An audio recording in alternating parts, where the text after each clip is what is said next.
Hoy iniciamos una nueva andadura del lado del misterio buscando el camino de la verdad. Un programa que en algunos aspectos intencionados intentará, cuando menos, haceros pensar y sembrar algunas inquietudes en vuestras almas inquietas.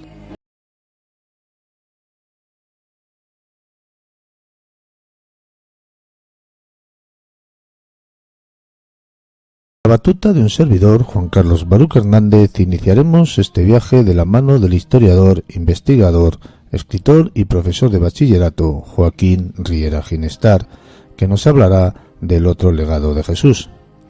Y finalizaremos el camino con el compañero y amigo Juan Manuel García Bautista, quien hará un recorrido histórico sobre la simbología de la Navidad. Bienvenidos al Universo Secreto.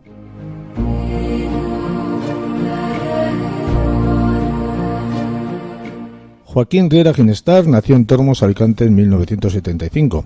Es licenciado en Geografía e Historia y profesor de educación de secundaria obligatoria y bachillerato en la especialidad de Ciencias Sociales. Es historiador, investigador y, por supuesto, escritor. Entre sus obras se cuenta un estudio de la migración española a Alemania entre 1960 y 2010, publicado bajo el título Maletas de cartón. También un ensayo histórico sobre la Guerra Civil Española titulado La Guerra Civil y la Tercera España, ensayo que cuestiona el mito de las dos Españas y defiende la existencia de una tercera España durante la Guerra Civil Española. El año pasado Joaquín publicó un estudio titulado El Jesús de la Historia, donde analiza el primer extracto literario del Evangelio de Tomás. Y el libro que nos trae a Mundo Insólito Radio a Joaquín es otro ensayo publicado este mismo año titulado El otro legado de Jesús, que aborda la relación entre la figura histórica de Santiago en las manos de Jesús con el magisterio. Nadie mejor que su autor, Joaquín Riera Ginestar, para explicarnos qué es lo que cuenta en este ensayo o lo que pretende con él. Joaquín, buenas noches, bienvenido. Buenas noches, Juan Carlos. Un placer estar con vosotros. No sé si me he olvidado algo del currículum o... No, perfecto. Sí, ha recogido sí, los libros que he venido publicando y como se ve, pues al final me he especializado un poco en el cristianismo primitivo y en la figura de Jesús, histórica de Jesús y su legado, en este caso a través de su hermano Santiago. Explica un poco lo que quieres o lo que pretendes con este ensayo. Pues en primer lugar aclarar lo de la Carta de Santiago porque a lo mejor a muchos oyentes no les suena de nada, ya que se conoce como Carta de Santiago o Epístola de Santiago. Supuestamente es una carta, pero su forma realmente, como se explica en el libro, no es de una carta. Bueno, este documento fue aceptado como canónico por la Iglesia romana, católica romana y apostólica. Fue aceptado tardíamente porque no cuadraba seguramente con lo que venía siendo el cristianismo oficial o el cristianismo de Pablo de Tarso. Y este documento, la Carta de Santiago, fue arrinconado, de hecho está ahí, si uno tiene una Biblia a mano lo puede ver, está al final del Nuevo Testamento, casi pasa inadvertido. Y también pasa inadvertido porque nunca, o casi nunca, yo al menos cuando asistí a misa de pequeño, que era pues tradicional, los que nos hemos criado en un ambiente católico, ibas a misa hasta que comulgabas, nunca jamás, ni después de adultos, si en alguna ocasión he asistido, he oído la lectura de esta carta. Esta carta que fue escrita por un hermano carnal de Santiago, como viene claramente es afirmado por el evangelista Marcos, por Pablo de Tarso y por el historiador romano Flavio Josefo. Y como tú decías del subtítulo, ¿qué quiere decir? Bueno, que esta carta, este documento, que realmente tampoco es una carta como he dicho antes, está ligado, según se analiza su contenido, con la filosofía oriental, con la filosofía hindú y con la herejía del hinduismo conocida como budismo. Y eso se ve en los principios morales y éticos que se defienden en este documento, que por otra parte están muy entroncados con el Sermón de la Montaña, que podríamos decir que es el núcleo principal de la enseñanza de Jesús.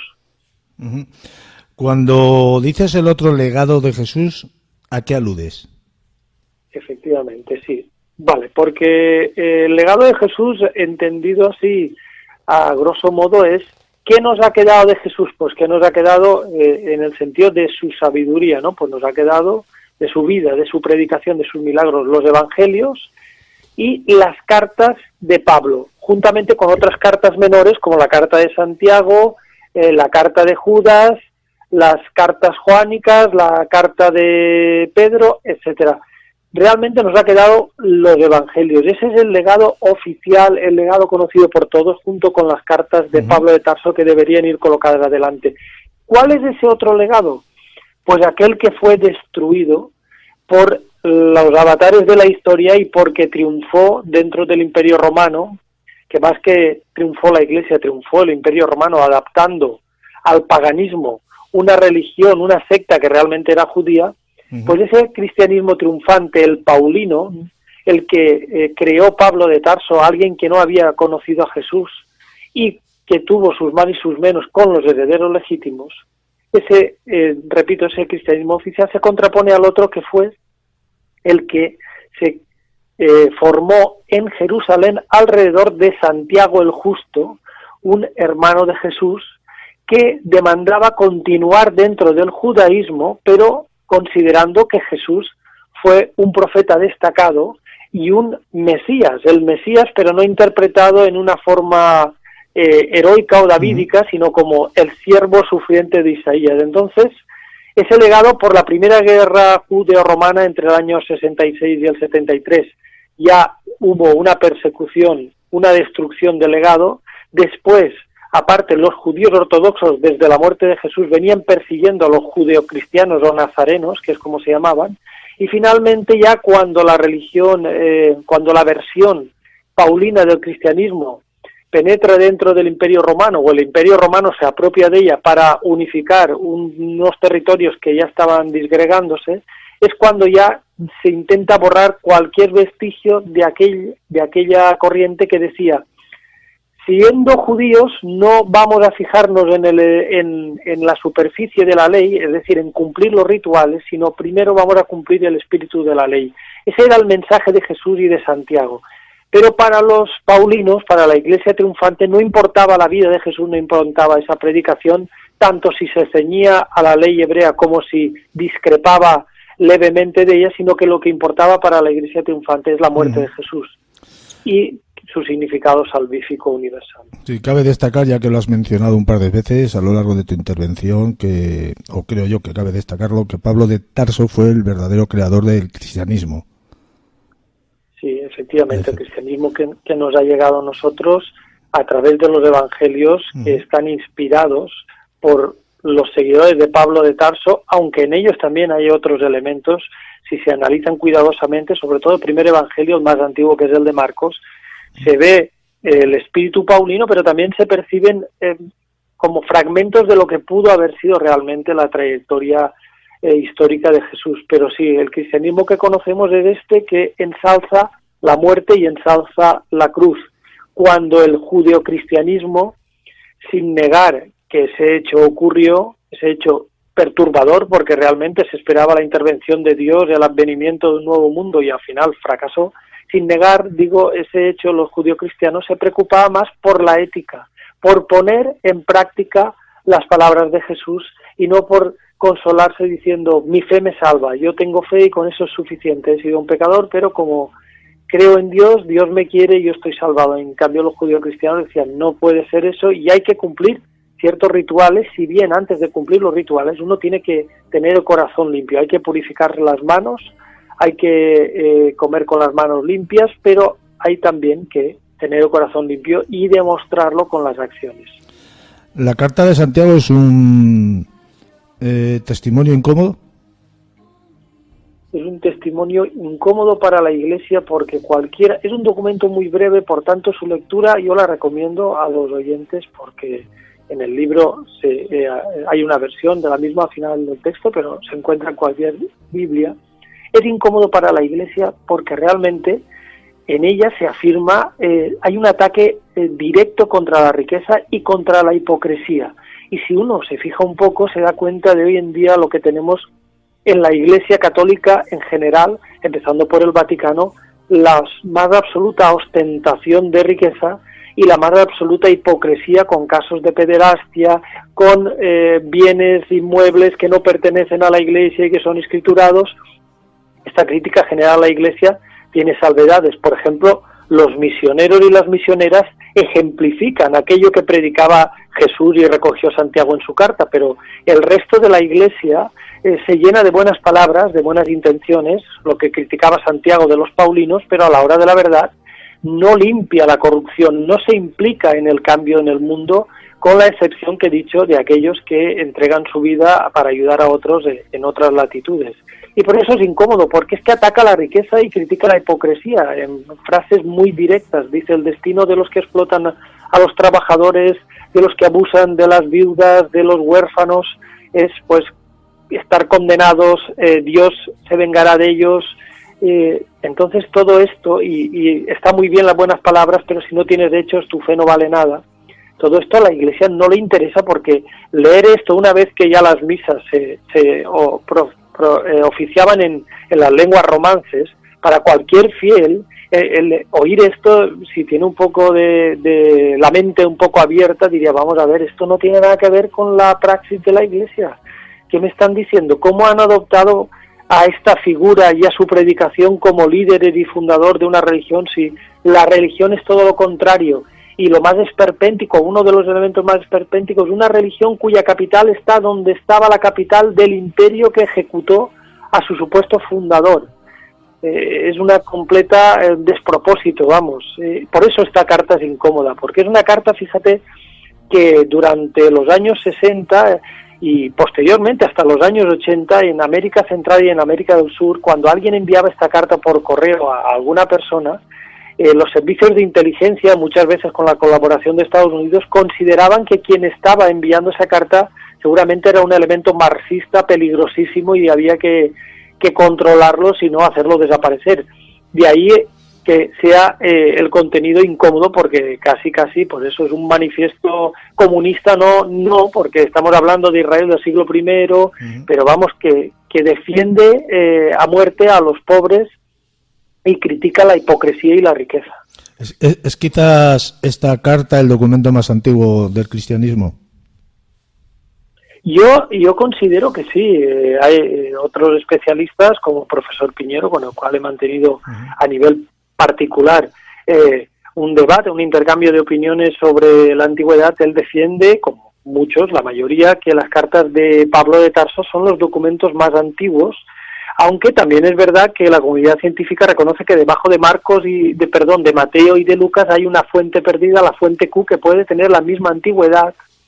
Y yo también en otro libro, y así como lo afirmaban otros autores, he defendido que en el Evangelio gnóstico de Tomás, mal llamado gnóstico, hay un estrato también muy antiguo. Pero bueno, todo esto, ¿por qué lo vengo diciendo? Porque la carta de Santiago tiene concomitancias, tiene paralelos con esa fuente Q. Esa fuente Q es anterior a Pablo y sobre todo es judeocristiana, mientras que las cartas de Pablo están orientadas hacia los gentiles, no hacia los judíos, hacia los paganos. Y parece que la primera carta de Pablo es como una respuesta a esta carta de Santiago, como que lo que le está criticando Santiago, Pablo intenta justificarse no solo en la primera carta a los tesalonicenses, en la carta a los gálatas, en sus cartas auténticas, en todas ellas, él mismo afirma que él no necesita la autoridad de ningún hombre, refiriéndose a Santiago, a Juan y a Pedro, que son quienes están en Jerusalén, sino que Dios directamente le ha encomendado a él que predique a los gentiles y que los demás no tienen por qué espiar lo que él hace. Por lo tanto, se nota ahí una tensión que yo creo que sitúa esta carta, que bien fue redactada por el propio Santiago. Hay quien lo cuestiona porque se supone que era un artesano, no sabía escribir, leer, habría que verlo, pero de todas maneras no había problema, porque en Jerusalén, donde se asentó esta comunidad, había escribas ya que actuaban de secretarios personales que pudieron haber redactado la carta perfectamente y enviarla de Jerusalén a los judíos que no se encontraban en Israel, para que no se adhiriesen a lo que cada vez era la corriente más predominante, que era el paulinismo, ¿no? Y por eso yo considero, por esos paralelismos que tiene el contenido de esta carta con la fuente Q, con el primer estrato del Evangelio de Tomás, que puede ser, yo creo que el primer documento cristiano, independientemente de que haya sufrido algunas modificaciones. Más que como mínimo, está más cercano espiritualmente y en cuanto a enseñanzas a Jesús que las epístolas de Pablo, que son, repito, de alguien que no conoció nunca a Jesús y que se enfrentó a los herederos legítimos del Galileo. Jesús fue, voy a decir, ejecutado por lo que él predicaba o porque no cumplía la ley Julia Romana. Y yo creo que no hay dudas de que fue ejecutado por lo que predicaba. Lo que predicaba que molestó a los propios judíos, a los saduceos y tal vez a algunos fariseos, porque Jesús seguramente fue un fariseo, pero un fariseo particular, Galileo. Eso fue un motivo, sí, pero las autoridades religiosas hebreas lo que temían no era que blasfemase, que se proclamase hijo de Dios, sino que provocase con su arrogación del título de Mesías, de rey, que los romanos actuasen contra los judíos y perdiesen el statu quo que tenían estas élites. Entonces, al final, la condena de Jesús no es por blasfemia, sino que es por él mismo afirmar delante del gobernador romano, de Poncio Pilato, que no afirmar, pero tampoco negar que él era el rey de los judíos, es decir, el Mesías. No podía haber más rey que el emperador, y en el caso de Galilea pues estaba Herodes Antipas, que era un rey socio, un delegado de los romanos. Ese es el cargo, y por eso los romanos lo ejecutan. No lo ejecutan por predicar, por proclamarse, cosa que no hizo Jesús, hijo en el sentido literal de la palabra de Dios, ni por querer destruir el templo, sino porque se proclamó rey de alguna manera, o lo proclamaron sus seguidores, y las autoridades judías religiosas no querían que esto significase un problema que crease por eso una represión por parte de los romanos y acabase con su statu quo. ¿Qué es lo que Occidente debe a Oriente? Occidente debe a Oriente la mayoría de las cosas. Nos han contado la historia muy eurocéntrica y muy racista desde mi punto de vista, de que toda la civilización y toda la cultura europea nace en Grecia, cuando es evidente, ya desde el siglo XIX se puso de manifiesto, que los griegos son tributarios absolutamente en cuanto a su saber, en todos los campos, de los egipcios y de los persas, y a través de los persas de las culturas y civilizaciones mesopotámicas, incluso de la India y de China. Pero todo eso ha quedado como difuminado porque los griegos, y eso sí que hay que reconocérselo, adaptaron todo ese conocimiento que venía de Oriente y lo modificaron en un sentido práctico y sobre todo lo liberalizaron, porque en Egipto, en Persia, en la India, en China, ese saber estaba controlado por el Estado.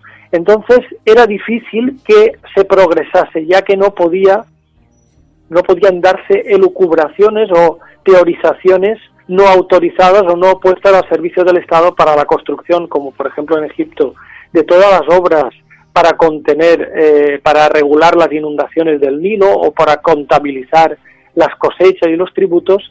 Si estaba controlado, ese saber no evolucionaba. En Grecia, debido a que se organizó políticamente en forma de polis o ciudades-estado, debido a la compartimentación del relieve de la península balcánica, eso dio pie a una libertad mayor, y que los filósofos que bebían todos ellos, y lo reconocen los propios filósofos, geógrafos, historiadores, de fuentes egipcias y de fuentes persas, desarrollaran esa sabiduría hacia otros derroteros, y que después, durante la Edad Media, que no es tan oscura como nos la pintan, en los monasterios cristianos, se conservasen esas obras que resurgieron en el Renacimiento y de ahí nos llevaron a la Ilustración y a las revoluciones industriales y a ser Europa, desde la época de las exploraciones geográficas del siglo XV y después con el imperialismo en el XIX, a ser la reina o creerse la reina del mundo, la cultura anglosajona, la cultura europea y norteamericana, pero realmente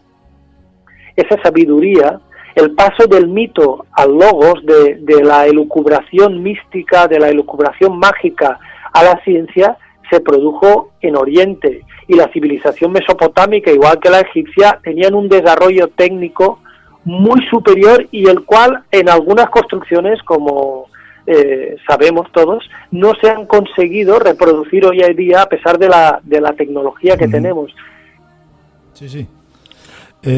¿Por qué ese afán entonces tienen de manipular la historia y de engañarnos? Porque realmente la historia la escriben los vencedores, eso lo sabemos, pasa en todos los eventos históricos y, por ejemplo, en el libro lo cito, ha habido historiadores que han puesto de manifiesto que fue el sur, África, India, quien civilizó al norte, hasta que el norte se apropió de todo eso y vampirizó al sur. Y, por ejemplo, tenemos un ejemplo, te voy a poner, en Berlín, en Múnich, perdón, en un museo de arte egipcio, una toxicóloga descubrió restos de nicotina y cocaína en momias egipcias. La explicación a esto es bastante sencilla. Los egipcios tuvieron acceso a esas plantas que solo crecían en América hasta la llegada de Colón, por lo tanto los egipcios navegaron hasta América. Pero esto no se puede asimilar por parte de aquellos que han construido el relato histórico, porque significa que, aunque ahora haya tabú en decirlo, lo políticamente correcto, no puede ser que una raza inferior, una raza no blanca, una raza de una cultura que después se islamizó, hayan sido los primeros que han llegado al continente americano y que han tenido contactos con otras personas. Tienen que ser los blancos. Es una manera de justificar la superioridad moral, la superioridad intelectual del norte sobre el sur y seguir teniendo hoy en día este mundo que tenemos tan desigual. Valiente justificación a través de la mentira, me parece a mí. Has mencionado antes, Joaquín, la fuente Q. Yo te agradecería que nos comentaras o nos explicaras qué es la fuente Q para los neófitos en el tema. Efectivamente, muy bien. Pues mira, la fuente Q se supone que es un protoevangelio, como una especie de evangelio, y más que un evangelio, una colección de dichos, de palabras que pronunció Jesús, que en algún momento existió como documento escrito, pero que después se perdió, desapareció. ¿Y por qué desapareció? Porque se copió dentro de dos nuevos documentos, los evangelios de Mateo y Lucas, que son los que se escribieron en segundo y en tercer lugar.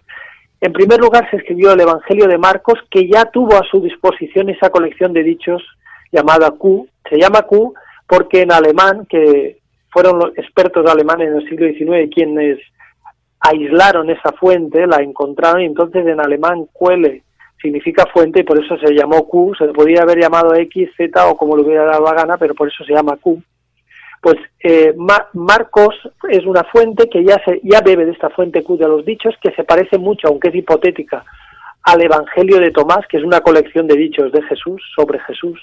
Pues bueno, teníamos Marcos por un lado y Q por otro, y Mateo y Lucas copiaron a Marcos, ampliaron cosas y copiaron a Q, y una vez que se copió Q, pues se desechó y se perdió. Y se perdió porque a la Iglesia tampoco le interesaba, ya que esa colección de dichos o fuente Q no habla en ningún momento de manera directa de la muerte de Jesús ni de su carácter, el carácter salvífico de esa muerte. Por lo tanto, igual que el Evangelio de Tomás, no interesa.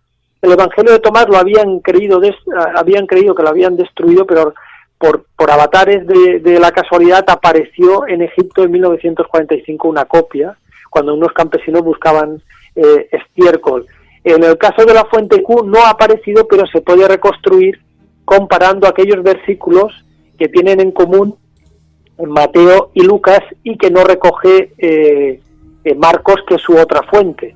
Aparte de esas de Marcos y de Q, Mateo y Lucas también tienen otras fuentes que les permiten crear el relato de la infancia y la natividad. Pero básicamente la fuente Q es un conjunto de dichos de Jesús en el cual se lo presenta perfectamente incardinado dentro de la religión judía, donde el núcleo central de ese documento es el Sermón de la Montaña, donde se espera que él regrese.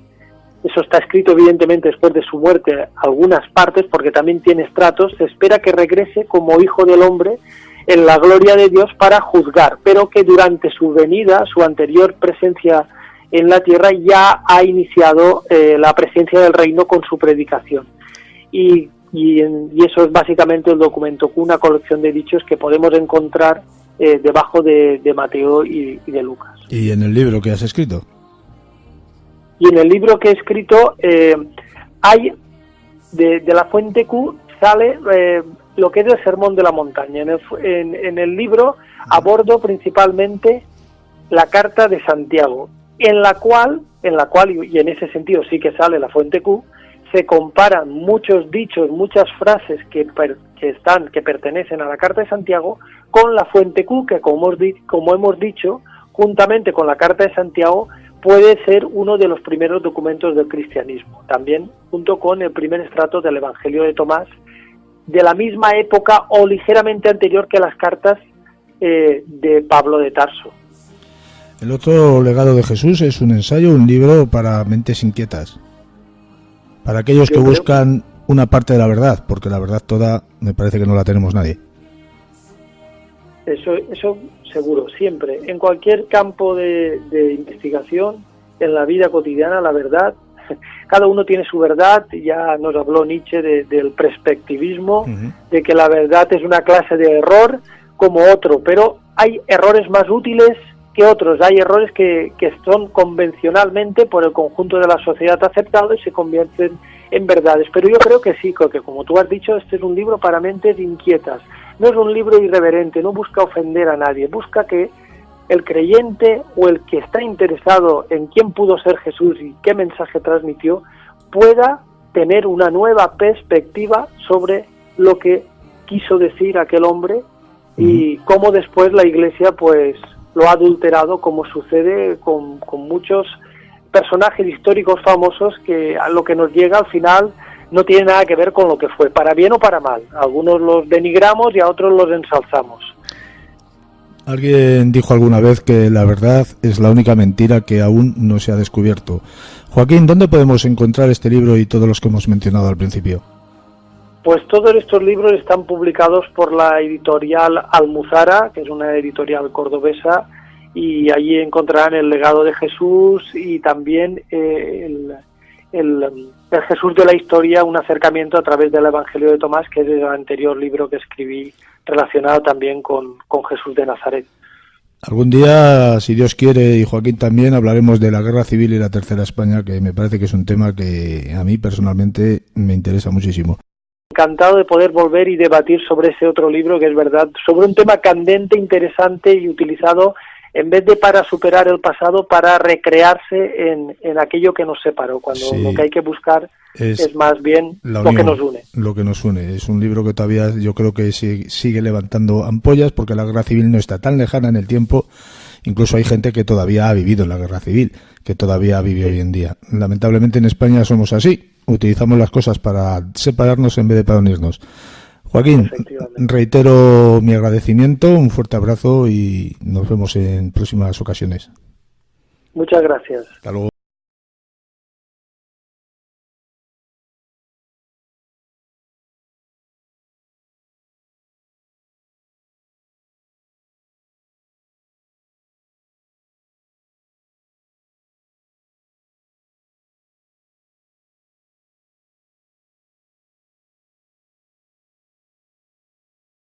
Buenas noches, bienvenido, compañero.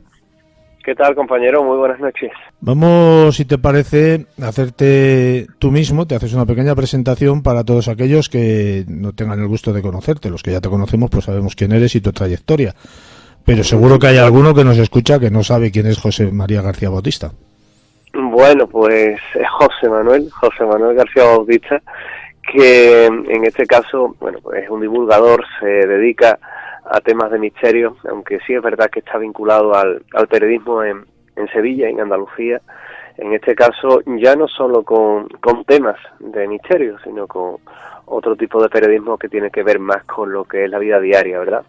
De alguna u otra forma también, durante estos últimos años, durante estos últimos 30 años, pues dedicado en el tiempo libre, evidentemente, a todo lo que es el tema del misterio, a todo lo que es investigar casos de casas encantadas, casos de ufología. 45 libros ya en mi haber, 46 con el último que ha salido al mercado, director en este caso del programa de radio también, como Voces del Misterio, y bueno, colaborador de otras casas como por ejemplo Radio Nacional de España, Canal Sur, y también vinculado al mundo de la televisión a través de las televisiones locales, a través también de Canal Sur o como pudieran ser Discovery Más, Enigmas, Omega. Un poco a modo de presentación, pues esta pequeña biografía que a petición en vuestra pues también os he querido hacer. Voces de Misterio, uno de los programas decano, ¿no?, de la Radio Misterio española. Sí, son ya 14 temporadas en antena y bueno, desde aquel lejano año en el que nosotros ya comenzamos con el programa, pues se han sucedido casi, bueno, creo que son casi 700 programas ya los que llevamos y que siempre hemos estado ahí, ¿verdad? Siempre hemos estado vinculados a lo que es el mundo del misterio, la historia secreta, las conspiraciones, la ufología, todo lo que tiene que ver con estos temas que tanto nos gustan y que, bueno, hacen que nuestros amigos, los amantes del misterio también, pues encuentren ese particular hueco en nuestra programación y también encuentren esa particular forma de sentir, de vivir y de escuchar pues todo aquello que nosotros cada semana, como hacéis vosotros, le hacemos llegar. Pienso yo que para llevar 14 años, casi 700 programas, el misterio, más que gustarle a uno, lo tiene que llevar dentro. Totalmente, porque además, cuando se hace en radio, y cuando se hace radio de una forma altruística, pues es aún más complicado, ¿verdad? Porque tienes que implicar a una serie de personas, tienes que implicar a una serie de colaboradores que tienes que jugar con su tiempo, jugar en el buen sentido de la palabra, es decir, tenemos que hacer un inmenso puzzle para ver a qué hora vamos cogiendo a cada uno y claro, llega un momento en el que hacer un programa como Voces o como este mismo, pues se puede llegar a convertir en una auténtica odisea que solamente entiende aquel que se encarga de la producción y aquel que dirige el mismo, pero bueno, que de alguna forma son hechos aceptados y también el mejor premio, yo siempre lo digo, el mejor premio es aquel que nos llega de la mano del oyente, bueno, felicitando y dejándose llevar y haciendo que de alguna forma trate o intente de que haya esa sinergia, esa simbiosis tan importante que hay con nosotros. Doy fe que nosotros vamos ya para la 4ª temporada en enero. Doy fe de todo ese trabajo que tú has mencionado y todo ese sacrificio que conlleva la producción, la elaboración y la creación de un programa semanal como tú haces y como nosotros hacemos. Nosotros para la 4ª temporada, me imagino la paliza impresionante después de 14 años, además de la experiencia que te lleva. Si te parece bien, José María, vamos a entrar en el tema que te ha traído a este programa. Vas a hablar de la simbología de la Navidad.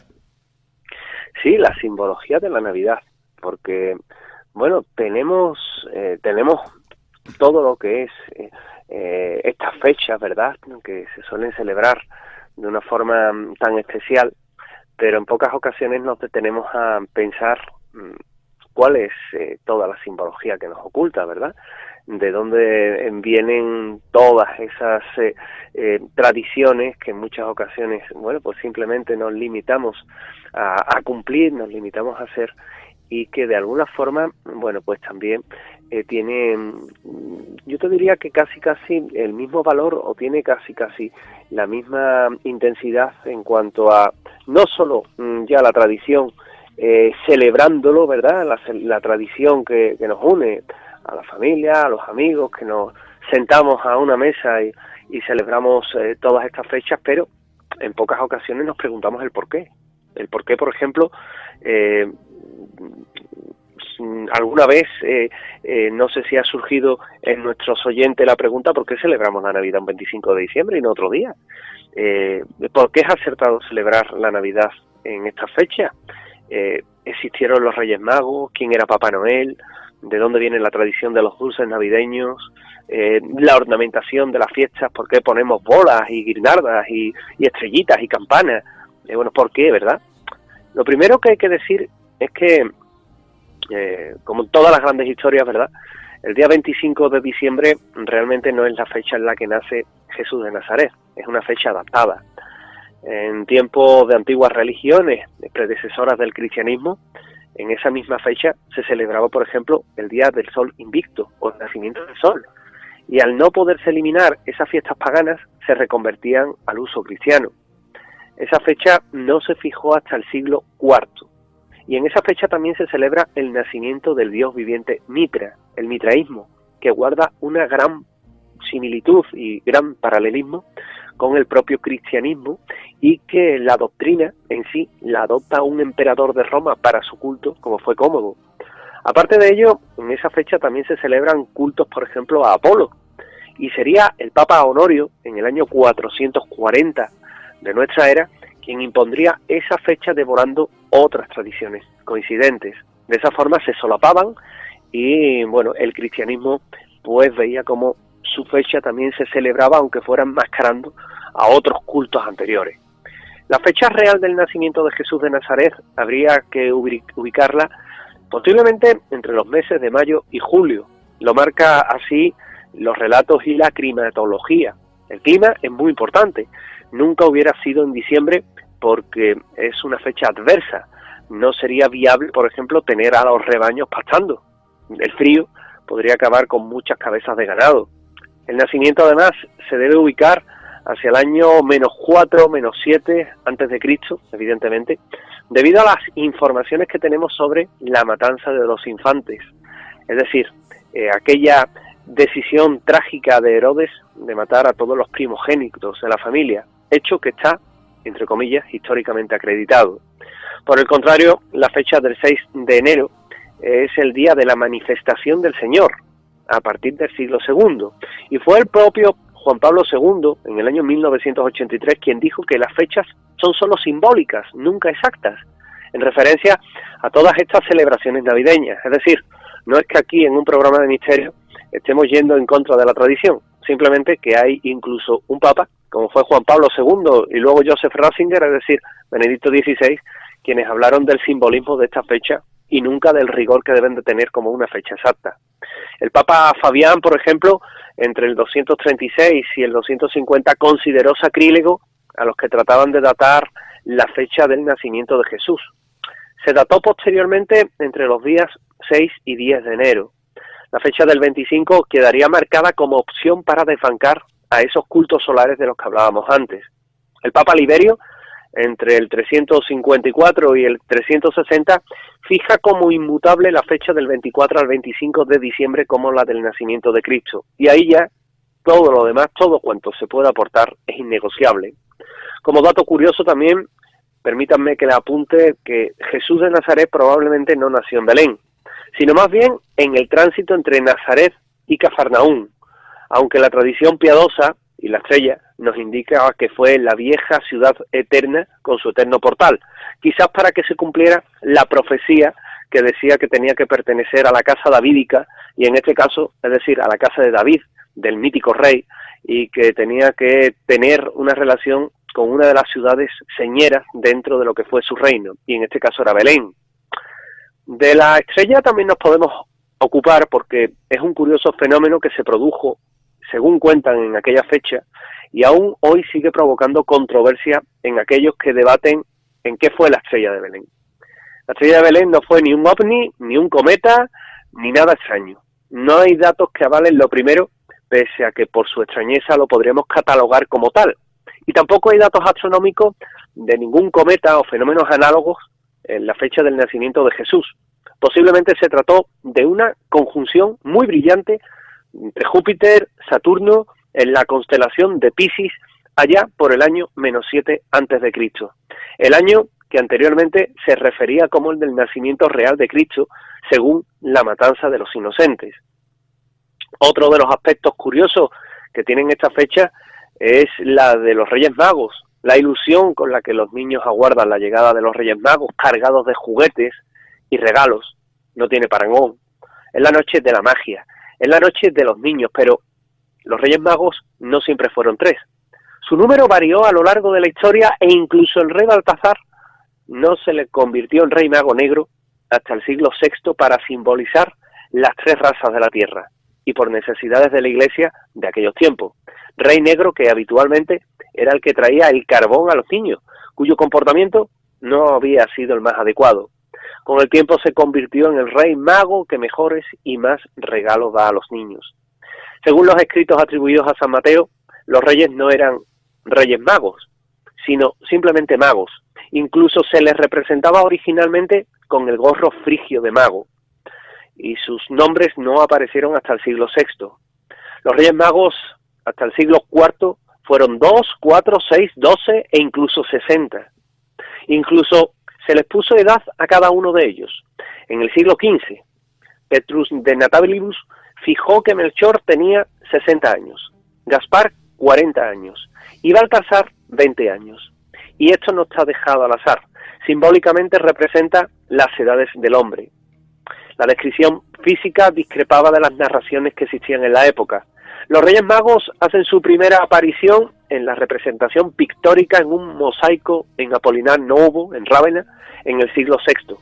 Su celebración en Europa no comienza hasta el siglo VII, aunque diferentes historiadores lo calculan también en torno al siglo V o VI de nuestra era. Curiosamente, hoy, en la Catedral de Colonia, en Alemania, nos vamos a encontrar el sepulcro de los Reyes Magos. Sería Tertuliano, en el siglo III, para evitar la mala fama de los magos persas, el que los transformó en reyes de Oriente, con todo su boato de realeza y magnificencia, siendo a partir del siglo XIX cuando los Reyes Magos comienzan a traer juguetes a los niños y se populariza la carta a los Reyes Magos. Hay una bella simbología en los presentes que llevan al niño al portal. Todos significan algo y llevan implícita toda una carga socio-religiosa. Curiosamente, aquellos magos venidos de Oriente dejan 3 regalos valiosos: oro, incienso y mirra. A los profanos les parece la bella historia de la adoración y sin embargo tiene un significado oculto. El oro es el regalo que se le hace a un rey. El incienso, el regalo que se le hace a un dios. Y la mirra es el regalo que se le hace a un hombre, aquel que ha de perfumar su cadáver. Todos ellos aunados en la figura de Jesús, que tiene toda una simbología aparejada, como podemos ver. La primera persona que recrea el nacimiento de Cristo en un nacimiento como tal, pequeño o portal de Belén, fue San Francisco de Asís, en el año 1225, que montó aquel primer portal de Belén improvisado y que, según los datos que le llegaron, pues era tal y como él lo reflejó. El verdadero portal no fue un establo, sino que posiblemente fue una gruta o una cueva, alejándose pues de nuestra actual representación piadosa. La escena del buey y el asno se debe a una mala traducción mezclada en un texto de Ababuc. Y también el Belén se introdujo en España gracias al rey Carlos III en el siglo XVIII, una tradición que vino importada desde Nápoles y que ya se quedaría instalada definitivamente en España. Otro personaje controvertido es Papá Noel. Papá Noel o Santa Claus, que es una referencia al obispo San Nicolás, personaje piadoso que repartía comida entre los necesitados, y su transformación en Papá Noel se debe a que este último es un personaje real, deformado con los años, con los siglos, con los milenios, y que tiene una mayor tradición en los países nórdicos y estaba acompañado por un singular duendecillo llamado Pedro el Negro. Decía aportar una lista con los niños que habían sido buenos y con los niños que habían sido malos, a los que compensar o no con golosinas. En cualquier caso, su figura es realzada en el siglo XIX por Clement Clark Moore, quien en unos relatos lo ubica con renos, regalos, chimeneas, trineo y un reno llamado Rudolf. Thomas Nast lo americaniza y Coca-Cola le da su apariencia roja y blanca actual en 1931. Como colores originales era el verde y el negro. Su origen en festivaleros hay que buscarlo en la Nueva Ámsterdam de la época, que hoy día sería Manhattan, Nueva York. Otro elemento importante en las fechas es el árbol de Navidad. La colocación del árbol adornado como ornamento conmemorativo de las fechas navideñas es una tradición que procede de los pueblos del norte, que no adoraban imágenes. Se le llama el árbol de la vida, de la luz o del Edén, y cada rama era engalanada con una luz, símbolo de la vida, y que posteriormente diferentes pueblos lo simbolizan como el Redentor, tales como Alsacia, pueblos germanos y Escandinavia. Fue el príncipe Alberto y la reina Victoria I de Inglaterra quienes introducen en el Reino Unido esta tradición, y de allí los emigrantes se lo llevan a Estados Unidos alrededor del año 1845. La estrella que corona el árbol, en su forma de 5 puntas, es el emblema contra el mal y atrae la felicidad a la casa. La Navidad también nos hace navegar por diferentes curiosidades que van surgiendo como propias de estas fiestas, como por ejemplo el origen de la Lotería de Navidad, que surgió como una idea para financiar la Guerra de la Independencia en España, dada la imperiosa necesidad de fondos para poder llevar ingresos a las arcas del Estado, ya que eran paupérrimas, y el paupérrimo estado financiero del país pues no permitía mayores grandezas. Era una forma de poder costear, poder financiar todo aquello también que la persona que invirtiera se llevara un premio. El popular dulce, que es el roscón de Reyes, también tiene una simbología, es la corona de los reyes, y a quien le toca el regalo se convierte en rey mago por un día. Era llamado el roscón de lava o el rosco de lava. Por el contrario a lo que se piensa, tiene un origen romano y era rellenado de peces con el famoso garum, la salsa, y era una forma de celebrar aquellos días. Por el contrario, al que le toca la legumbre, el haba, pues debe abonar el valor del dulce como símbolo de generosidad y redención. Es una tradición que además data de la Edad Media. No pueden faltar en estas fechas algo tan importante como los típicos villancicos. Si bien antes debemos de saber que estos villancicos piadosos eran partes de canciones amorosas y cortesanas del siglo XV-XVI. En siglos posteriores lo convirtieron en canciones populares.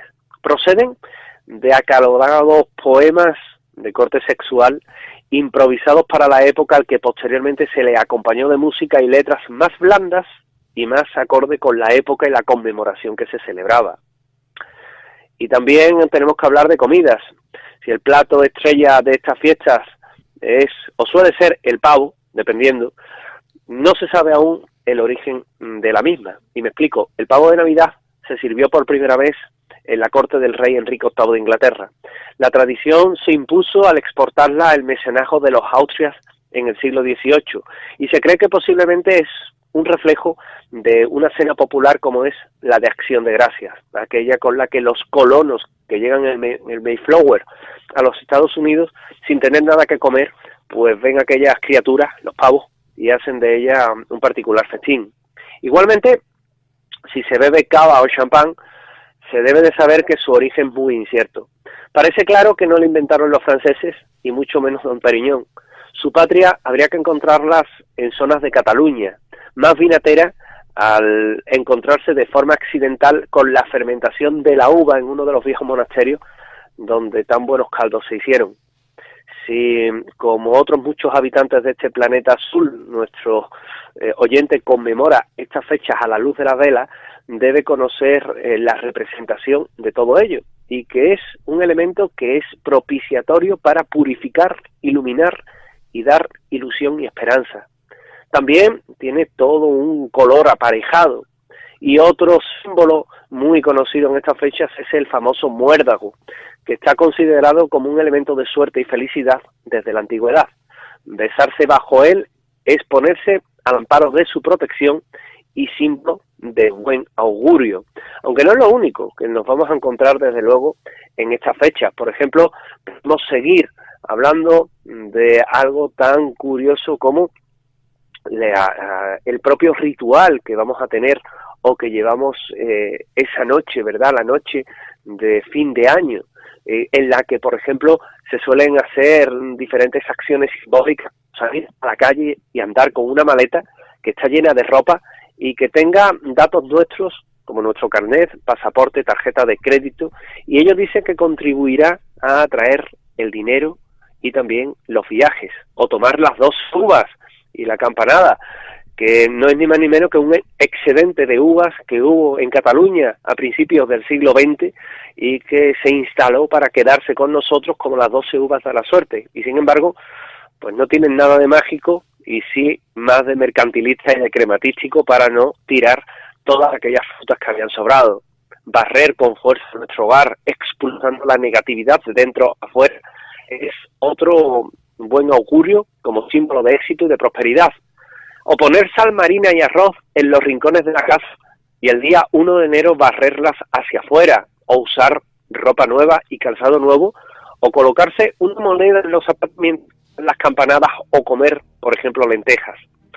Pero antes hablábamos de la simbología que tienen todos los colores y principalmente las velas.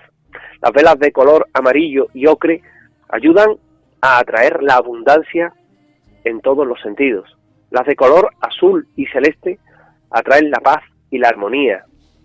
Las rojas, el amor y la pasión. Las velas blancas ayudan a atraer la claridad y la iluminación a los proyectos.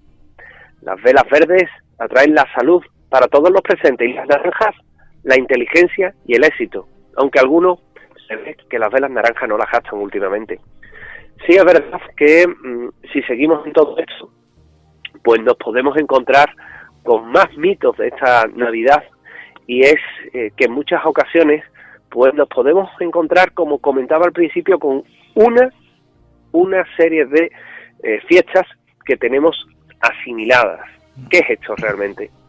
Bueno, pues cuando hablamos de todo lo que es la historia secreta del cristianismo, pues no nos hemos planteado nunca pensar que puede haber bebido de otras fuentes. Es decir, puede haber bebida de otras religiones.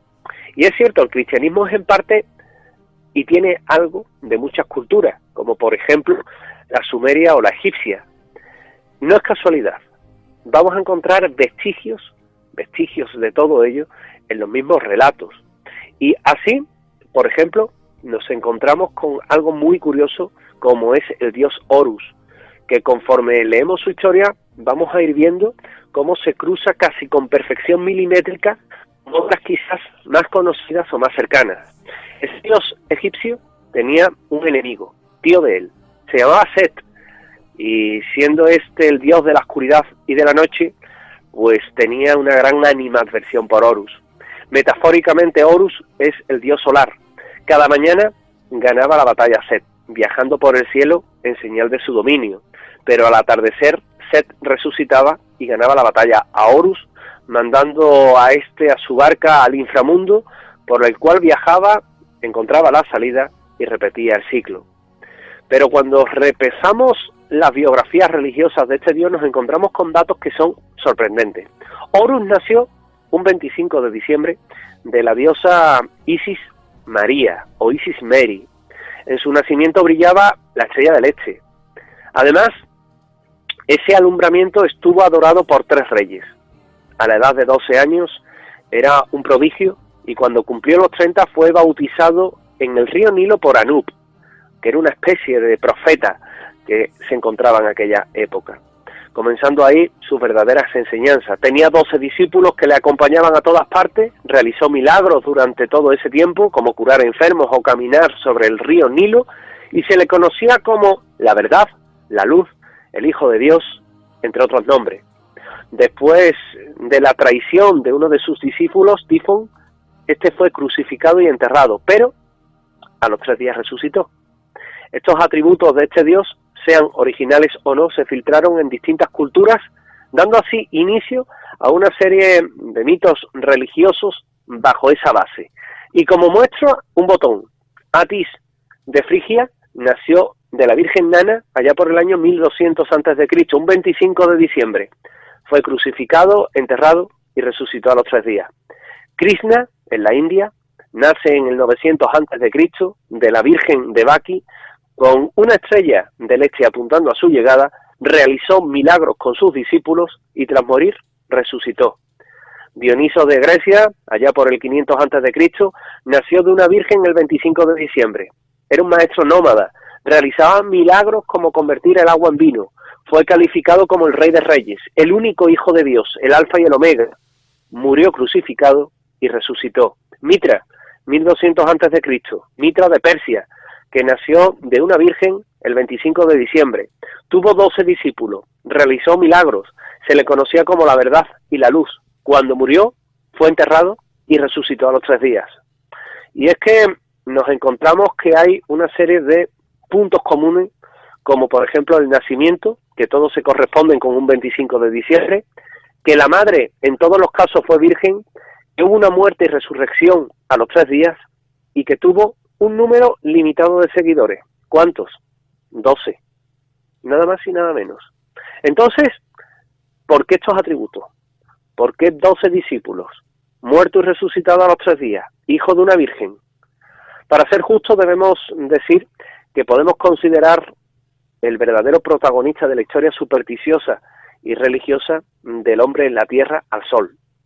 Nuestro astro rey es venerado desde hace cientos de años, desde miles de años, por los grabados encontrados en un objeto y por los grabados que también podemos encontrar en las distintas culturas, dándonos además la fuente de la vida. El calor nos alumbra y nos protege. Todo ello tenía una simbología para los antiguos. Por supuesto, cuando el sol abandonaba el paseo por su reino, el de los cielos, aparecían una serie de brillantes moradores por el hecho de habitar allí, siempre estaban allí, y que eran igualmente adorados, las estrellas. Yendo un poco más adelante, el hombre comenzó a agruparlas y formar así imágenes en el cielo, llamándolas constelaciones. Cuando pudieron tener conciencia de que el sol realizaba un movimiento y que al caer la noche las estrellas aparecían y cambiaban de posición o aparecían nuevas, se determinó que viajaba a través de esas constelaciones, que eran 12. Curioso. No era uno de los patrones que se repetían en las historias de los Mesías, que eran acompañados por 12 discípulos. Justamente, todos seguían al sol, todos seguían a aquel que marcaba el camino, y eran 12. Si continuamos por esta historia de aprendizaje, también podemos determinar que aparecían 3 constelaciones diferentes en el cielo. Se producía un cambio cíclico en la Tierra, las estaciones, y se determinó que la visión y la división de aquel grupo de apariciones y desapariciones del Sol, denominado día, sumándolos respondían a la visión de una de estas constelaciones en el centro del cenit celeste. Por lo tanto, se dividió en lo que se consideró un mes, y tenemos que el cielo se trasladó al primer calendario terrestre, siendo este de 12 meses y en cada uno de ellos un número de entre 28 y 30 días, y cada uno a grupos de 3 meses que se correspondía con una estación del año en la Tierra. Además, continuando con esta observación, vieron que el Sol en el cielo también sufría.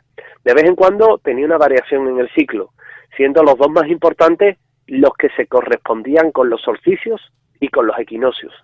Las constelaciones así, para poder comprenderlas y asimilarlas, tenían en la mayoría de los casos elementos que reflejaban un significado por aquel que observaba el cielo y que buscaba el efecto en la tierra. Por ejemplo, Acuario era el aguador, porque traían las primeras lluvias de la primavera en el mes de febrero. O también nos vamos a encontrar con la adoración a ese astro rey. Por tanto, la historia de la Navidad podría estar escrita en las estrellas. Y me explico. Las respuestas a las posibles preguntas sobre los Mesías solares, incluyendo la historia de Jesús de Nazaret, la podemos encontrar de nuevo en la astrología. Si observamos el cielo en los próximos días de la Navidad cristiana, nos vamos a dar cuenta que Sirio es la estrella más brillante del cielo.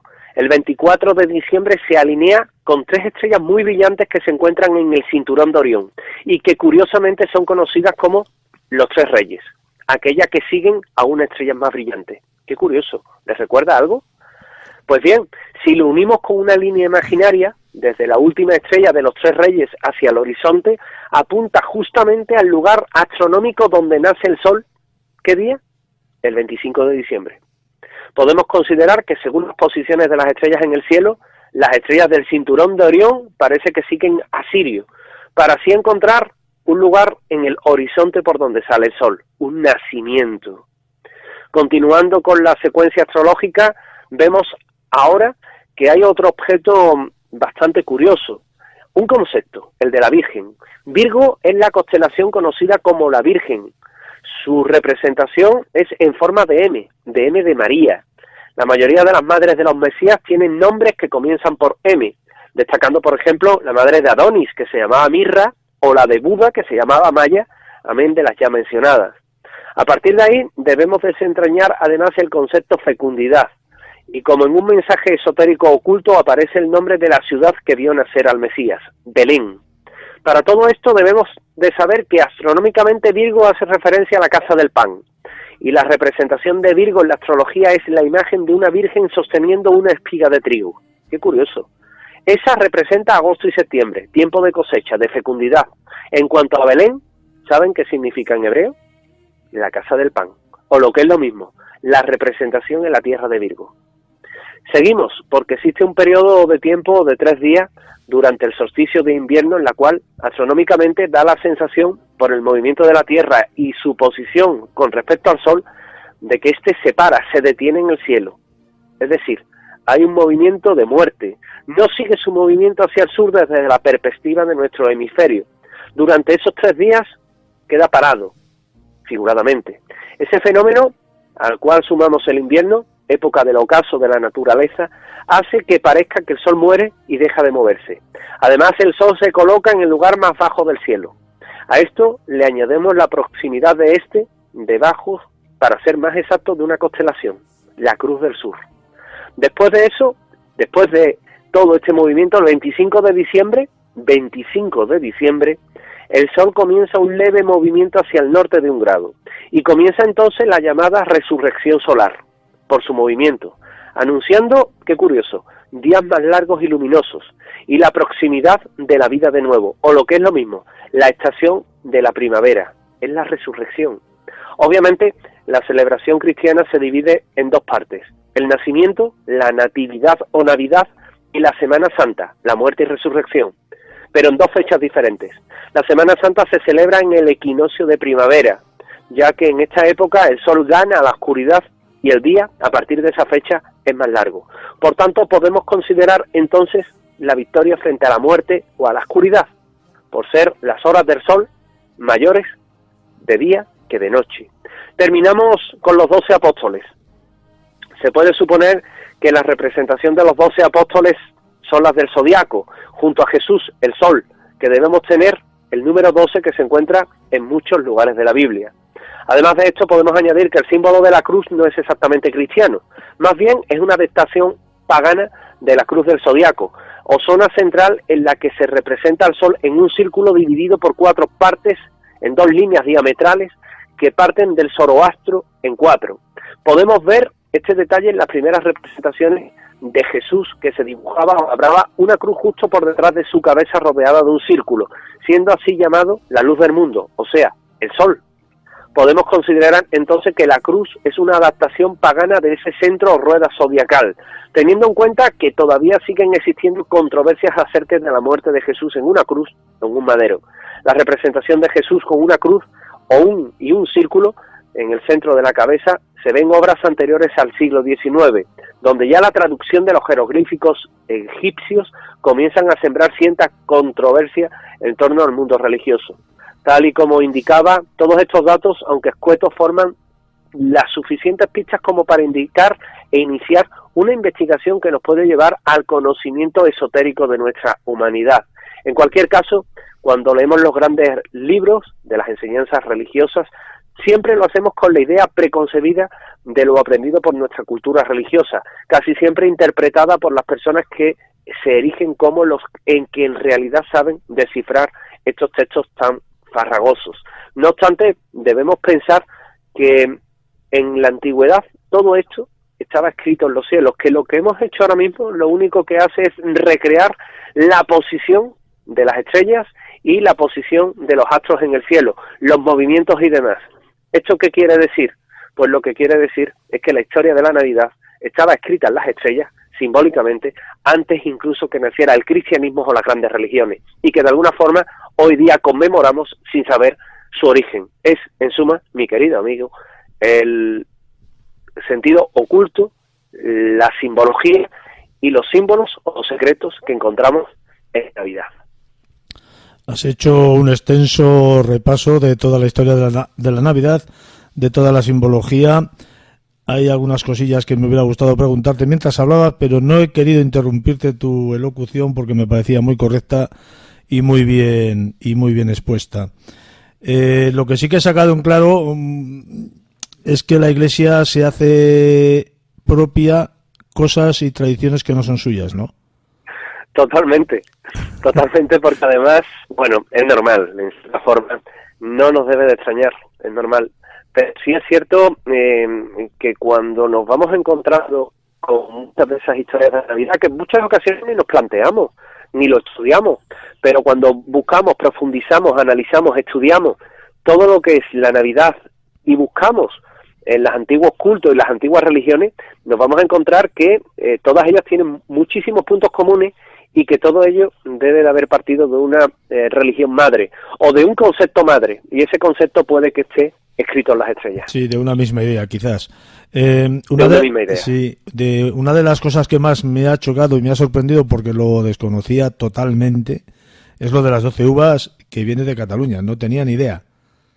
Sí, de un excedente de uvas que hubo, una cosecha copiosa, y claro, ante la pena de tener que tirar, de tener que destruir la cosecha, prácticamente porque saturabas el mercado, ¿qué se decidió hacer? Oye, pues nos inventamos esto de las uvas de la suerte, una uva por cada, fíjate, una uva por cada constelación, una uva casi por cada hora, y nos tomamos una uva que son las uvas de la suerte. Realmente otro concepto que no es simbólico, que es creatístico, es empresarial, pero oye, ha calado, llevamos un siglo, es una tradición española, y por tanto, bueno, también es bella, curiosa, y ya arraigada evidentemente en muchas mesas la noche del 31 de diciembre.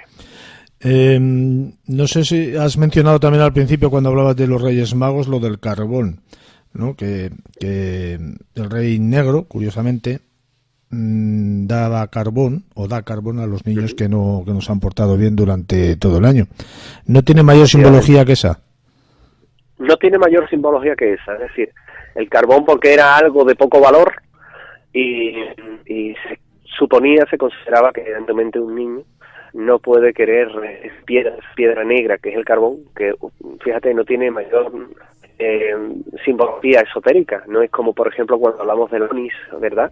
Que sí es una piedra que tiene una gran simbología, tiene una carga importante. El carbón, ¿no? El carbón únicamente servía para calentar y era lo que se les regalaba. Es curioso porque el Rey Negro traía ese regalo, pero es que el ayudante de Papá Noel, Pedro el Negro, también, fíjate la analogía, llevaba la lista con los niños malos y también se les regalaba carbón. Es decir, analogías que nos vamos a ir encontrando, simbologías comunes que nos vamos a ir encontrando, y no solo en la historia de la Navidad, sino también en algo tan curioso como, bueno, como pudiera ser todo lo que son los hacedores de regalos, los que nos traen regalos. Pues José María, ha sido un tremendo placer que hayas participado en nuestro programa y que nos hayas traído estas simbologías. Muchísimas gracias. Compañero, ha sido un enorme placer, Juan Carlos, y siempre a vuestra disposición para poder hablar de esto que nos gusta, que es ni más ni menos que el misterio. Muchísimas gracias, compañero. Esperemos que no tardemos otras 4 temporadas en que vuelvas a participar, que sea en un futuro más próximo. José María, un fuerte abrazo y nos vemos en breve cuando podamos. Un abrazo, compañero. Hasta luego.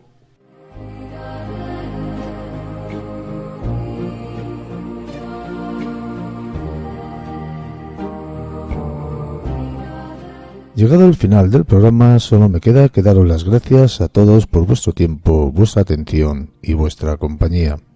En una semana, dentro de 7 días, volveremos con el Universo Secreto.